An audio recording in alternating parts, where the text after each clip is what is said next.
بستر میں لیٹے لیٹے آنکھیں کھولے وہ نیم تاریکی میں آواز کے ماخذ کو سمجھنے کی کوشش کر رہا تھا۔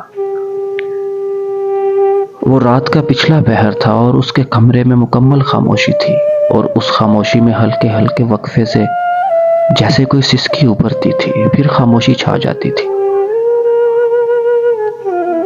غنودگی کے عالم میں وہ ان سسکیوں کو پہچاننے کی کوشش کر رہا تھا، اور پھر یکدم وہ پہچان گیا تھا، اور پہچاننے کے ساتھ ہی وہ جیسے کرنٹ کھا کر اٹھا تھا۔ وہ دادا کی آواز تھی۔ کمبل پھینکتے ہوئے بستر سے نکل کر ننگے پاؤں وہ اپنے کمرے سے نکلا تھا۔ تقریباً بھاگتے ہوئے اس نے دستک دیے بغیر دادا کے کمرے کا دروازہ کھولا تھا۔ دروازہ کھلا تھا۔ کمرے میں صرف ایک بیڈ سائڈ ٹیبل لیمپ آن تھا، اور اس زرد روشنی میں عبدالعلی کمرے کے فرش پر بچھے مصلے پر سربسجود ہچکیوں سے رو رہے تھے۔ قلب مومن کا خیال تھا ان کی طبیعت خراب تھی، مگر وہ ٹھیک تھے، صرف رو رہے تھے، با آواز ہچکیوں سے۔ دیوار پر ٹنگے کلاک پر قلب مومن نے پہلی بار وقت دیکھا۔ وہاں پر 3:30 ہو رہے تھے۔ وہ یقیناً تہجد پڑھنے کے لیے جاگے تھے، اور اب تہجد پڑھنے کے دوران کسی بات پر رو رہے تھے۔ لہجہ بھر کے لیے مومن کو خیال آیا وہ اسی خاموشی سے وہاں سے چلا جائے۔ وہ عبدالعلی اور ان کے رب کا معاملہ تھا، وہ اس رازداری میں شریک نہیں ہونا چاہتا تھا، اور اس سے پہلے کہ وہ اپنے اس ارادے کو عملی جامہ پہناتا اس نے دادا کی زبان پر اپنا نام سنا تھا۔ قلب مومن کو لگا اسے غلطی لگی ہے۔ دروازے کے ہینڈ پر ہاتھ رکھے وہ انہیں دیکھتا رہا۔ وہ دوبارہ اسی کا نام لے رہے تھے، کچھ کہہ رہے تھے، اور جو کچھ کہہ رہے تھے وہ قلب مومن نے سن لیا تھا۔ اے اللہ میرے مومن کو سیدھا راستہ دکھا، اسے ہدایت دے۔ وہ روتے ہوئے بار بار یہ جملہ ادا کر رہے تھے۔ قلب مومن نے دروازے کے ہینڈل پر ہاتھ رکھے، پہلے پانی ہوا تھا، پھر آگ۔ دادا پر ایسا غصہ اسے سالوں بعد آیا تھا۔ وہ اللہ سے اس کی شکایت کر رہے تھے، دعا نہیں۔ ان کو کیا حق تھا یہ کرنے کا؟ وہ وہیں کھڑا بے حد خفگی سے انہیں دیکھ رہا تھا، بے حد خفگی سے۔ پھر وہ پلٹ کر دیوار کے ساتھ پڑے اس صوفے پر بیٹھ گیا تھا جو دادا کی پشت پر تھا۔ میرے مومن کو صراط مستقیم پر چلا، ان کے راستے پر جن سے تو راضی ہوا، نہ کہ ان لوگوں کے راستے پر جن پر تیرا عذاب نازل ہوا۔ وہ روتے ہوئے کہہ رہے تھے۔ زمین پر سجدے میں ان کا وجود لرز رہا تھا، اور قلب مومن کا سینہ جیسے ان کے الفاظ نے چیر دیا تھا، اس کی انا پر کاری ضرب لگی تھی۔ دادا کو یہ حق نہیں تھا وہ اسے رات کے اس پہر اللہ کی عدالت میں کھڑا کر دیتے۔ ان کے سجدے میں گڑ گڑاتے وجود کو دیکھ کر صوفے پر ٹانگیں پھیلائے بیٹھے قلب مومن کو سگریٹ کی طلب ہو رہی تھی، شراب کی یا کسی ڈرنک کی جو چند لمحوں کے لیے اسے اس احساس سے مبرہ کر دیتی جس کا شکار وہ اس وقت ہو رہا تھا۔ دادا آپ کے نزدیک سیدھا راستہ ہے کیا جس پر میں نہیں ہوں؟ اس کا لہجہ ٹھنڈا، آواز سنجیدہ تھی۔ عبدالعلی کچھ دیر وہیں چپ چاپ بیٹھے رہے، پھر وہ اٹھ کھڑے ہوئے، اور تب انہوں نے قلب مومن کو پہلی بار دیکھا۔ وہ اب صوفے پر ٹانگ رکھے بیٹھا تھا، اور اس نے ان کے کھڑا ہونے پر صوفہ کے ساتھ سائیڈ ٹیبل لیمپ کو آن کر دیا تھا۔ کمرے کی روشنی میں یکدم اضافہ ہوا۔ عبدالعلی نے اسی روشنی میں قلب مومن کا چہرہ دیکھا۔ وہ مومن نہیں، طاہا تھا، اور ان سے کہہ رہا تھا، بابا آپ کے نزدیک سیدھا راستہ ہے کیا؟ عبدالعلی بے اختیار آگے بڑھے تھے، اور انہوں نے کسی معمول سحر زدہ انداز میں اس کا چہرہ چھوتے ہوئے کہا، طاہا۔ مومن نے حیرانی سے اپنے چہرے کو چھوا، ان کا ہاتھ اور ان کی انگلیاں دیکھیں، اور پھر ان سے عبدالعلی سے کہا، دادا میں قلب مومن ہوں۔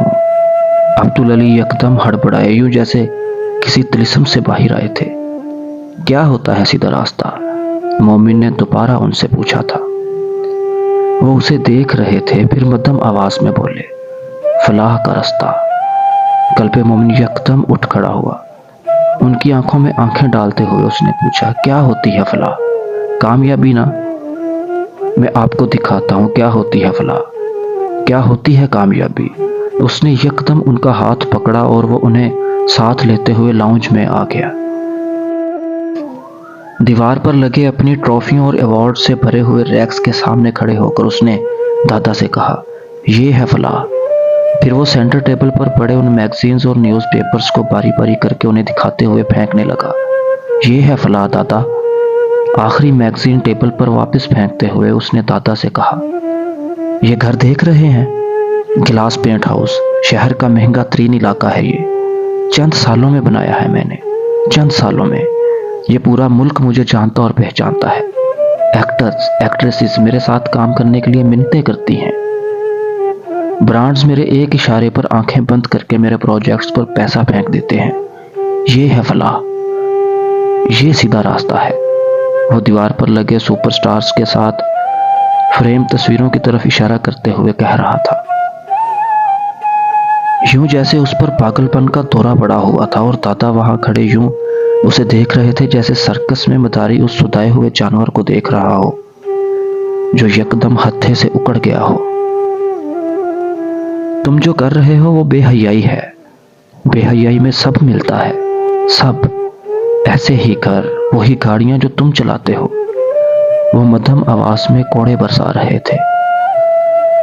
ٹھنڈی اور میٹھی آواز قلب مومن کے نظریہ کامیابی کے پرخچے اڑا رہی تھی۔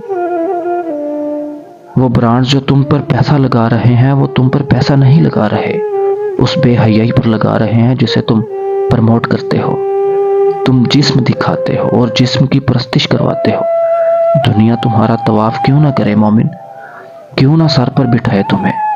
قلب مومن کا چہرہ کس رنگ کا ہوا تھا وہ اندازہ نہیں کر سکتا تھا۔ سرخ، زرد، سفید، وہ جو بھی رنگت تھی، نارمل رنگت نہیں تھی۔ آپ بہت زیادتی کر رہے ہیں دادا، میرے کام کو حقیر اور چھوٹا کہہ رہے ہیں۔ آپ دراصل مجھ سے حسد کرتے ہیں۔ آپ نے آخر کیا کمایا کیلی گرافی کو اپنی زندگی کے 70 سال دے کر؟ میں آپ سے آدھی عمر کا بھی نہیں ہوں، مگر میری کامیابی کا سکیل دیکھیں۔ دنیا کی ہر آسائش میرے پاس ناموری ہے۔ لاکھوں کروڑوں لوگ فین ہیں میرے، جان قربان کرنے والے دوست ہیں۔ آپ کے پاس کیا ہے؟ وہ بدتمیزی کی حد تک صاف گوئی پر اترا ہوا تھا۔ وہ قلب مومن کا وہ رخ اور رنگ دکھا رہا تھا عبدالعلی کو جو اس سے پہلے صرف دنیا نے دیکھا تھا۔ میرے پاس کچھ نہیں ہے، تم یہی سننا چاہتے ہو نا مجھ سے؟ میرے پاس تمہاری طرح کریڈٹ کارڈ سے بھرا ہوا والٹ نہیں ہے، یہ سمارٹ فون بھی نہیں ہے جو تمہارے پاس ہے۔ دنیاوی اثاثے صفر ہیں، کروڑوں لوگوں کی چاہت بھی نہیں ہے میرے پاس۔ نہ مجھے تمہاری دنیا کے نامور لوگ جانتے ہیں، مگر قلب مومن مجھے اللہ جانتا ہے اور پہچانتا ہے۔ کیا تمہیں جانتا ہے اللہ؟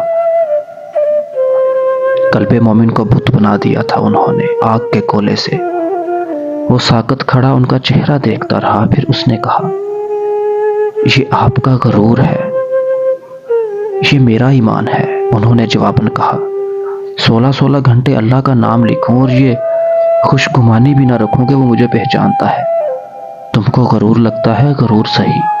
انہوں نے جیسے اسے چیلنج کرتے ہوئے چت کیا تھا، میں آپ سے بات نہیں کرنا چاہتا، آپ واپس چلے جائیں۔ میں اپنی زندگی میں اپنی دنیا سے خوش ہوں، میں کبھی آپ کی دنیا میں نہیں آؤں گا۔ وہ بڑی خفگی سے کہتے ہوئے کمرے سے نکل گیا تھا۔ عبدالعلی کھڑے رہے تھے، انہیں تنہا یاد آیا تھا۔ اس نے بھی ایک بار ایسے ہی ضد کی تھی ان سے، بس ایک ہی بار وہ ایسے ہی پلٹ کر گیا تھا، پھر دوبارہ نہیں آیا تھا۔